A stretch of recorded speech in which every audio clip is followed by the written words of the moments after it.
దయించి ఇతర కులస్తులందరూ అర్థం చేసుకోవాలి. పొన్నార్ సతీష్ ఒక కులానికి సంబంధించిన మనిషి కాదు, కొందరి మనిషి కాదు, అందరి వాడు. అందుకే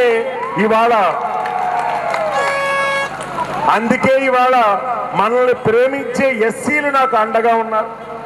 మనల్ని ప్రేమించే, మీకన్నా ఎక్కువ ప్రేమించే ఎస్సీలు నాకు అండగా ఉన్నారు. మీరు ప్రేమించారంటే దానికి ఒక అర్థం ఉంది, ఎందుకంటే మీ కులస్తుడు కాబట్టి. ఏ సంబంధం లేకపోయినా ఎస్సీలు నేనంటే ప్రాణం ఇచ్చేస్తారు ఇవాళ.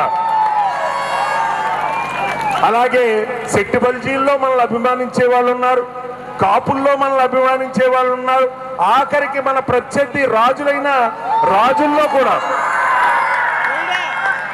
క్షత్రియుల్లో కూడా మనల్ని అభిమానించి మన విజయానికి కృషి చేస్తున్న వాళ్ళు ఉన్నారంటే పొన్నార్ సతీష్ యొక్క వ్యక్తిత్వాన్ని ఒక్కసారి అర్థం చేసుకోమని చెప్తున్నా మీకు.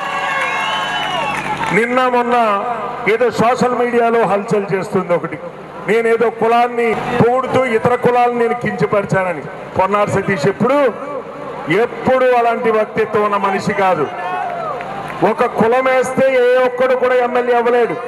అందరి అభిమానం పొంది అందరి ప్రేమ ఇవాళ ఉంటేనే ఇవాళ ఎమ్మెల్యే అవుతాడు. 2 సార్లు ఈ నియోజకవర్గంలో మన ఎమ్మెల్యే అయ్యాము అని అంటే అన్ని సామాజిక వర్గాలు కూడా మనల్ని ప్రేమించి ఇవాళ మనకు అవకాశం ఇచ్చినాయి. 2వసారి ఎమ్మెల్యే అవ్వాడంటే ఆడి గుణగణాలు మంచి అయి ఉండాలి, ఆడి పరిపాలన నచ్చి ఉండాలి, ఆడి ఏదైతే ప్రవర్తన బాగుండి ఉండాలి. అందరినీ సమభాగంతో అందరినీ కూడా ఒకే రకంగా చూస్తేనే వాడు 2వసారి ఎమ్మెల్యే అవుతాడు.